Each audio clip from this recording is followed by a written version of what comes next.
I'm Liz, 38 years old. Standing by the window where the morning mist still lingers, I gaze at the quietly awakening cityscape with a warm cup of coffee in hand. It looks like today will be another busy day. Mom, is breakfast ready? The voice of my 8-year-old daughter Sophia from behind brings me back to reality. As I turn around, I see her still in her pajamas, looking up at me with her hair still mussed from sleep. Good morning, Sophia. It'll be ready soon. But first, go brush your hair, okay? Sophia nods silently and slowly leaves the living room. This is how our morning interactions usually go with my daughter, who has autism spectrum disorder.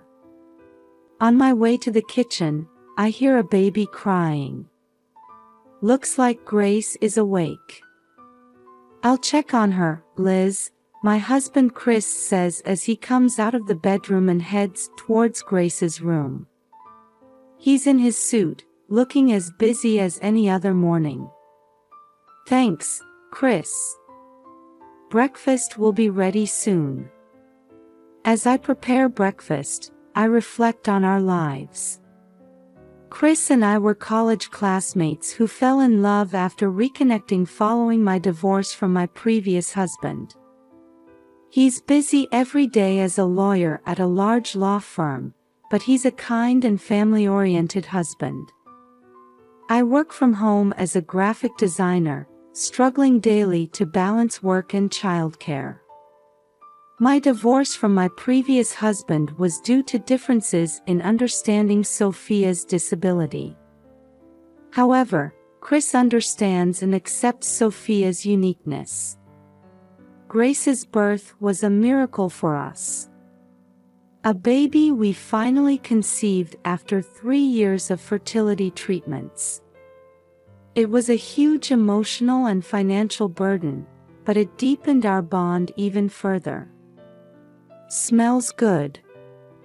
What's for breakfast? Chris appears in the kitchen, carrying Grace. Pancakes. Sophia's favorite, I answer, kissing the baby's cheek. As I look around at my family gathered at the breakfast table, a feeling of happiness wells up inside me. However, I can't help but be conscious of a presence that casts a shadow over that happiness. Chris's mother, Peggy.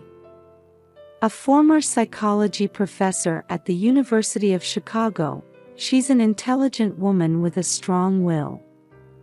She's overprotective of her only son, Chris, and has shown disapproval of our marriage from the start. Peggy's coming today, isn't she? I'm concerned that her attitude has become even colder since Grace's birth. Her complex personality and the secrets of her youth might be influencing her current behavior. Hey, Chris. Are you sure about this barbecue party today? Don't worry, Liz. Mom will be happy too. Although I nod at Chris's words, anxiety remains in my heart. No one yet knows that this happy morning scene is the prelude to an unimaginable tragedy. I was busy preparing the barbecue grill as early summer sunlight flooded the garden. The bustle of Lincoln Park Zoo could be faintly heard. Liz, where's the ice? I turned around at Chris's voice to see him standing there with a cooler. In the freezer in the garage. Hurry and bring it, I answer, wiping the sweat from my forehead. It'll melt quickly in this heat. Several tables are already set up in the garden, decorated with balloons and a "Welcome Baby Grace" banner. This barbecue party, adopting the traditional American form of a baby shower, is also part of our neighborhood socializing. Wow, it looks amazing. Our neighbor Sarah entered the garden, carrying a homemade apple pie. "Thank you, Sarah. I'm glad you could come," I greet her with a smile. I'm truly grateful for the warmth of our neighbors. As guests gradually begin to gather, the garden becomes lively. Chris's colleagues, my friends, and our neighbors. The diverse faces of the guests give it a distinctly American feel. However, amidst this pleasant atmosphere, there was one person who seemed out of place. Chris's mother, Peggy. "Hello, Mother," I greet her with a smile, but Peggy's expression remains hard. "Oh, Liz," she replies curtly, her eyes already searching for Grace. Grace is inside. "We're keeping her in the air-conditioned room because it's so hot," I explain. "I see." I sense a hint of disappointment in Peggy's voice. Something feels off. As the party progresses, I can't help but worry about Peggy's behavior. She seems to be constantly checking Grace's whereabouts and watching my movements. "Hey, Chris," I whisper to my husband. "Doesn't your mother seem a bit strange?" Chris frowns. "You think so? It's not like her, but..." At that moment, Peggy approaches us. "Liz, I'd like to talk to you about something." Peggy's voice carries a hint of suppressed anger. "Of course. What is it?" "About your past." Peggy looks around before continuing in a low voice. "Your divorce history and the time you were a single mother." I catch my breath. Why bring this up now? "Mother, is there a problem with that?" I ask. "Problem?" "Yes, a big problem." Peggy's eyes flash sharply. "You're ruining my son's life." "What?"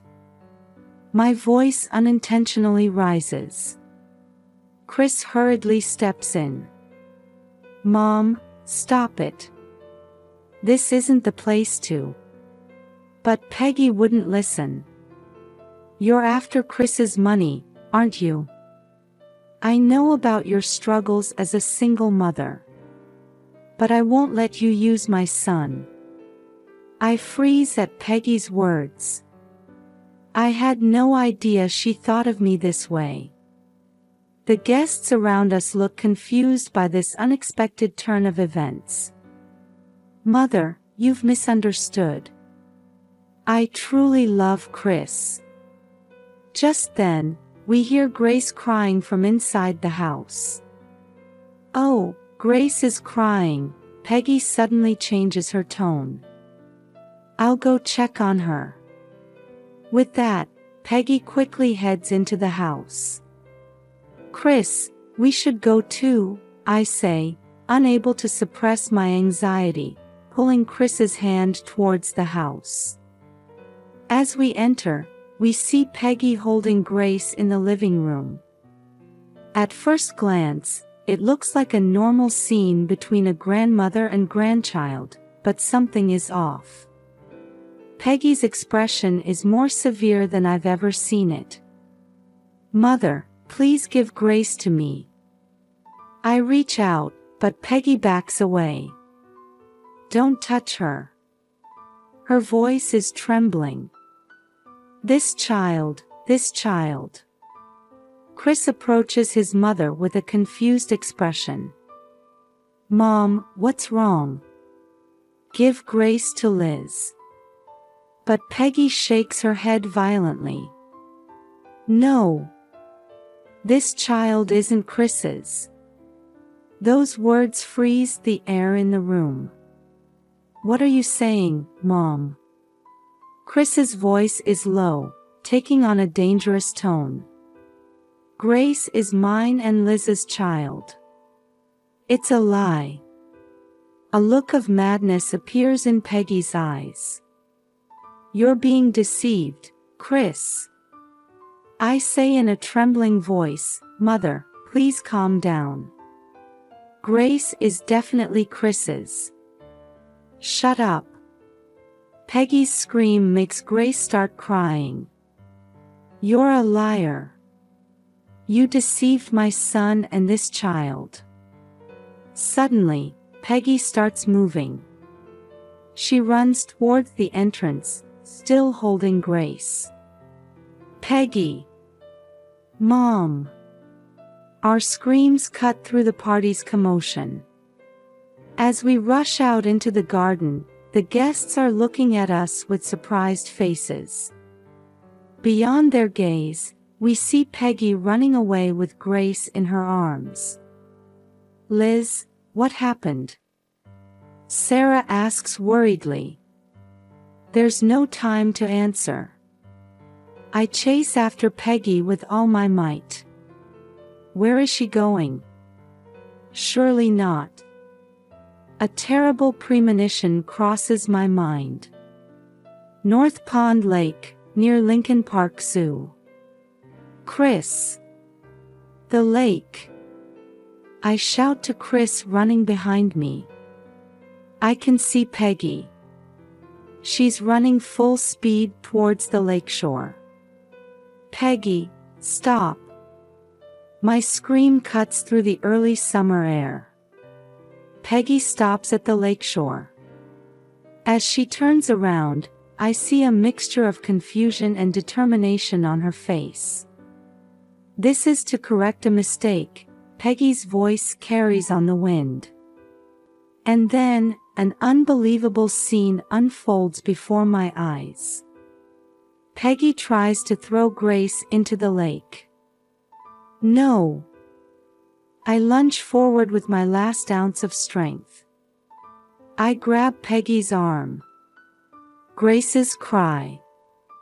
Peggy's scream. My shout.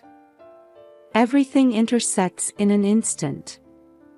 After a struggle, Grace's small body slips from my arms and flies through the air. Oh no, I couldn't protect her. As desperate thoughts cross my mind, my body moves on its own. A splash as I dive into the lake. Cold water envelopes my entire body. Where's Grace? I strain my eyes desperately. I faintly see white clothes. There. My high school swimming experience comes in handy now. I swim strongly towards Grace.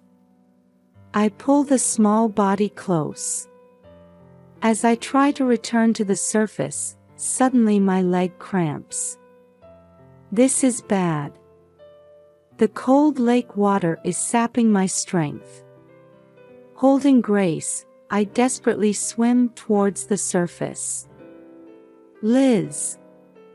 I hear Chris's voice from the shore. Here! I shout with a hoarse voice. I see Chris diving into the lake without hesitation.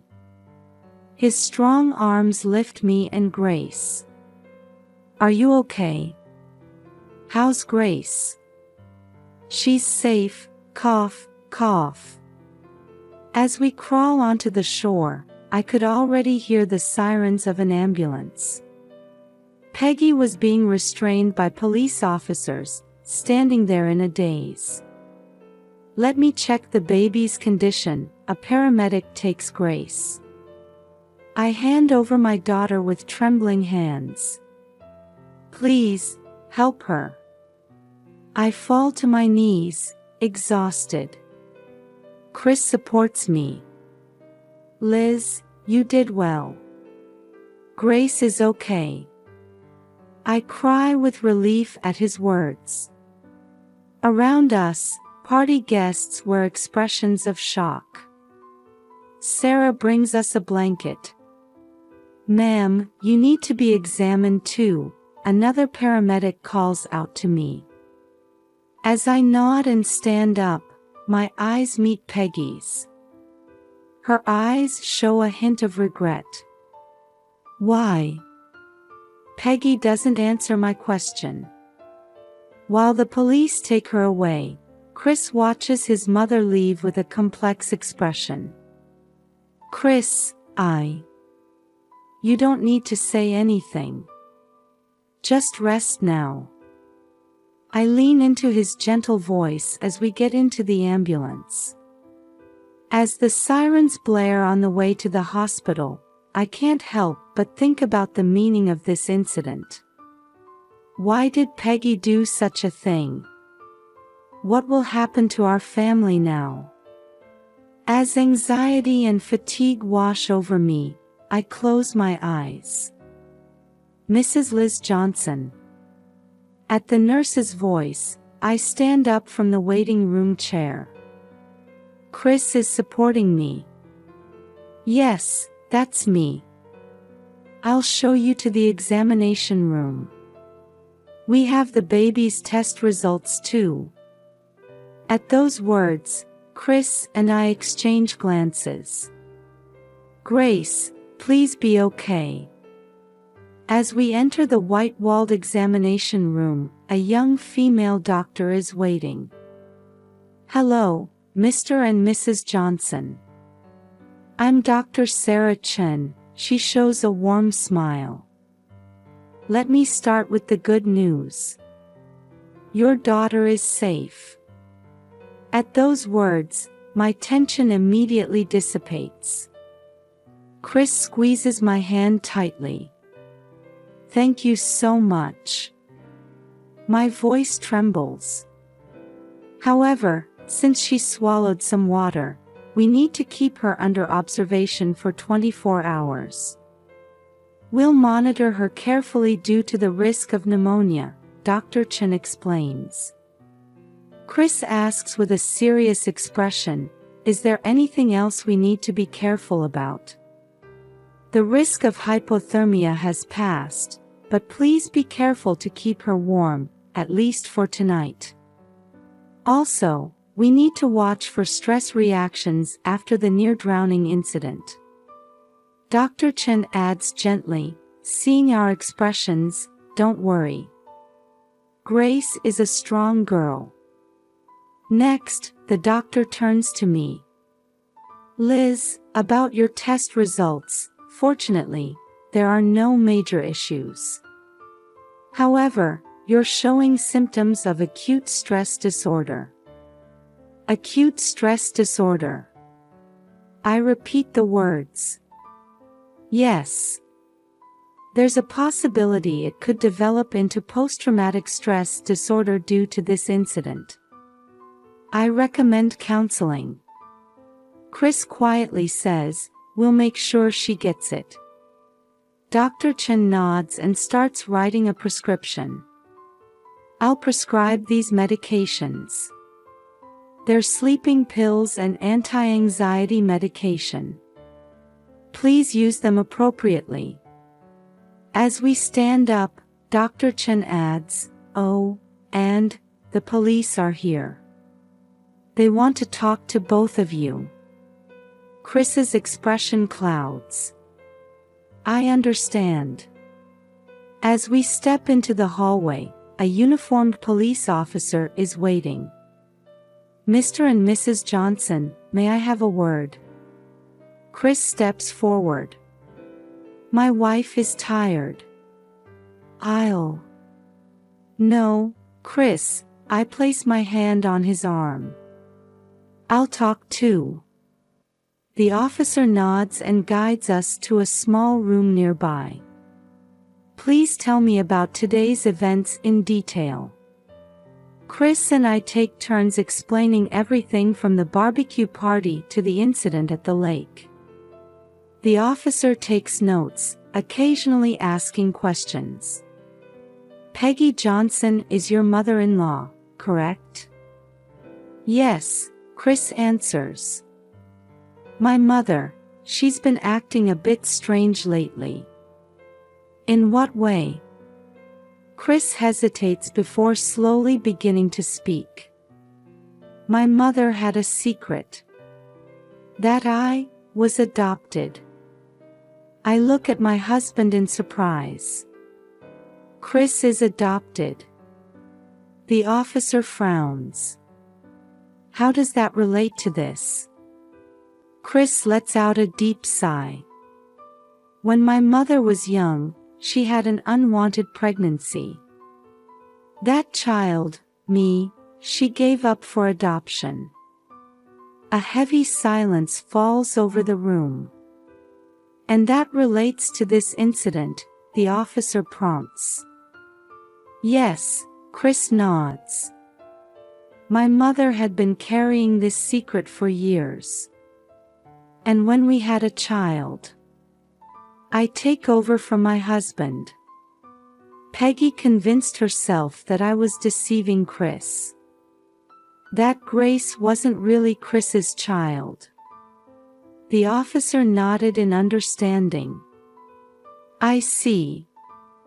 Peggy Johnson is currently undergoing a psychiatric evaluation. The next steps will be determined based on those results. As we stand up, the officer adds, "You've been through a terrible experience. Please, make sure to rest." As we leave the room, fatigue suddenly overwhelms me. Liz, it's okay now. Let's go home, Chris says. I nod weakly. Yes, let's go home. But, what will happen to us now? With that anxiety in my heart, we quietly leave the hospital. The morning sun streams through the window as I wake up. Chris is breathing steadily beside me. If only yesterday's events had been a dream. I think as I head towards the baby's room. As I approach Grace's crib, I can see her small body moving. A sigh of relief escapes me. Good morning, my angel. As I pick her up, Grace touches my face with her tiny hands. That warmth gradually dissipates yesterday's fear. Liz. Chris's voice calls out. Are you okay? Yes, I'm fine. I turn around to see my husband standing there, looking worried. Grace seems fine too. Chris comes closer and embraces us. I'm so glad, really glad. Just then, the doorbell rings. Who could it be, so early in the morning?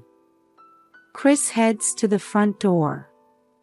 On the other side of the open door stands a familiar face. Dr. Chen. Good morning, Dr. Sarah Chen says with a smile. I'm sorry to intrude. I came to check on Grace. We invite the doctor in. Yesterday was quite an ordeal, Dr. Chen says as she examines Grace. But this little one seems to be doing very well. Chris shows a relieved expression. However, something else lingers in his eyes. Doctor, Chris speaks up. Do you have any information about my mother? Dr. Chen hesitates for a moment before slowly answering. Peggy is currently admitted to the psychiatric ward. While we don't have detailed diagnostic results yet. But I prompt. It's likely she has complex PTSD. Those words make the air in the room heavy. Complex PTSD. Chris murmurs. Is it because of what happened when she was young? Dr. Chen nods. Yes. It's possible that the trauma she's been suppressing for years has surfaced due to recent events. I can't help but interject. But why did she target Grace? That's a characteristic of complex PTSD, Dr. Chen begins to explain. Past trauma can connect with current situations, leading to extreme behavior. In Peggy's case, her past experience of loss might have transformed into a fear of losing her granddaughter. Chris lets out a deep sigh. My mother convinced herself that Liz was deceiving me. That Grace wasn't really my child. Yes, Dr. Chen nods. That belief likely led to her actions yesterday. I hold the baby close, thinking about Peggy. She was suffering too. What should we do now? I ask. Dr. Chen smiles gently.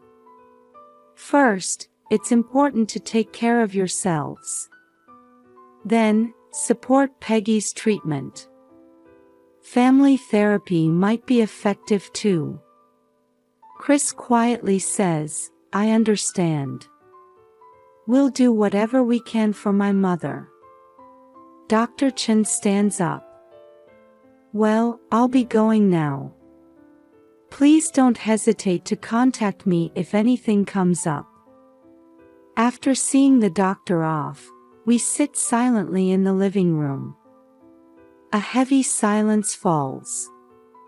Chris, I speak up. I understand how you feel. My husband looks at me with sad eyes. Liz, I'm so sorry for putting you and our daughter in danger. It's not your fault, I take his hand. We're family. Let's get through this together. Chris nods. You're right. Just then, we hear footsteps coming down the stairs. We turn to see Sophia standing there. Mom, Dad. Is Grandma not coming anymore? We exchange glances. How should we explain this? Sophia, come here, I beckon my daughter. Grandma isn't feeling well right now. But she'll get better. Sophia nods silently. Then suddenly, she walks over to the piano. Gentle notes begin to fill the room. The tune Sophia plays seems to express our family's feelings. We listen to our daughter's performance in silence. The music soothes emotions that words can't express. This is what our family looks like, I think. Even when hurt, we support each other. Outside the window, a new day was beginning. Let's start today's session. Dr. Jennifer Ross's calm voice echoes in the quiet room. Our family sits in chairs arranged in a circle. Chris, me, Sophia, and Peggy. Seeing Peggy, complex emotions well up inside me. It's the first time we've faced each other since that day. Her eyes show regret and anxiety. Peggy, would you like to start? Dr. Ross prompts. Peggy takes a deep breath and begins to speak. I've done something truly unforgivable. At those words, the air in the room freezes. Chris leans forward. Mom. Peggy continues. I've been hiding a secret for many years. Chris, you're not my biological child. Chris nods silently.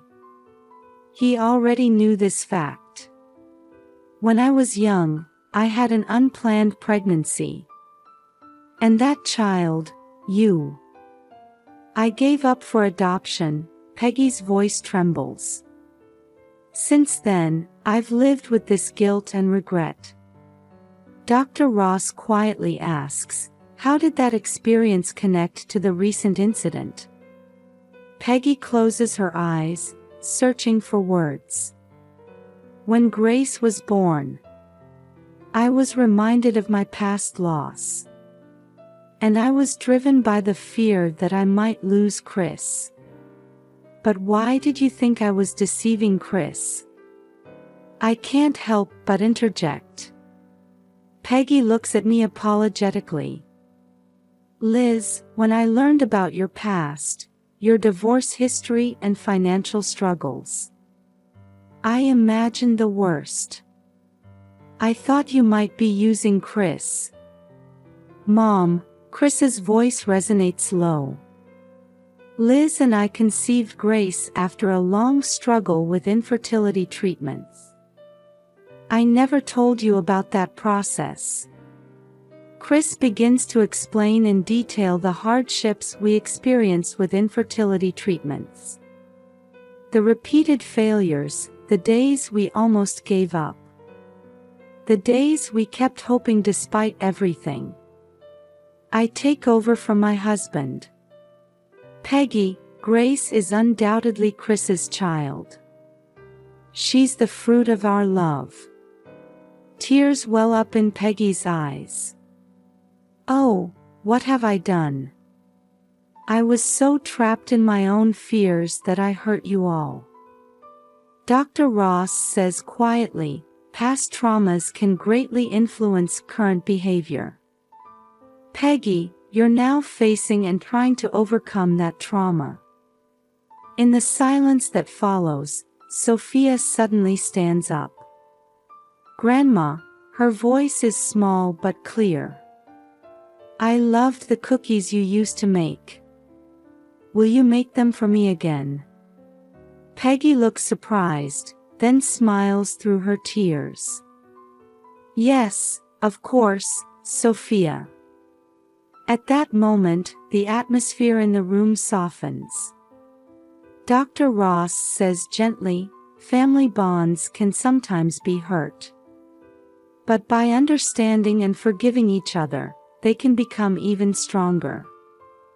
As the session ends, we quietly leave the room. Outside in the hallway, Peggy approaches me. Liz, I'm truly sorry, her voice is shaking. For putting you and Grace in danger. I take a deep breath and look into Peggy's eyes. Peggy, you were suffering too. From now on, let's move forward together, understanding each other. Hope shines in Peggy's eyes. Thank you, Liz. Chris comes closer and gently embraces his mother and wife. We're family. Let's overcome this together. We nod silently at his words. Repairing damaged bonds isn't easy. But we have the courage to move forward, one step at a time.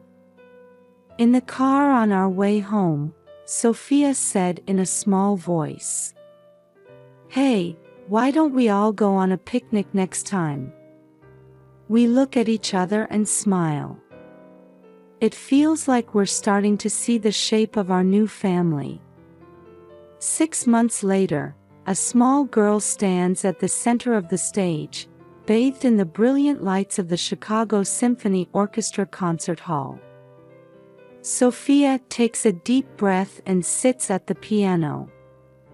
In the audience, we, her family, watch with nervous expressions.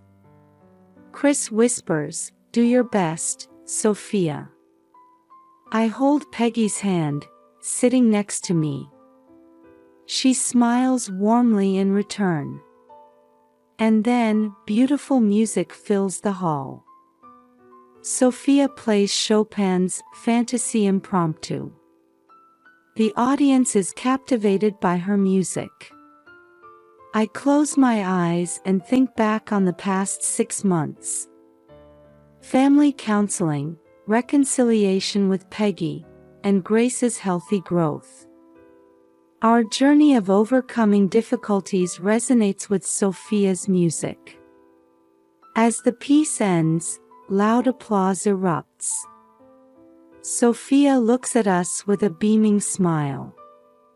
At that moment, I was certain. No matter what trials await us, we can surely overcome them. Because we are family.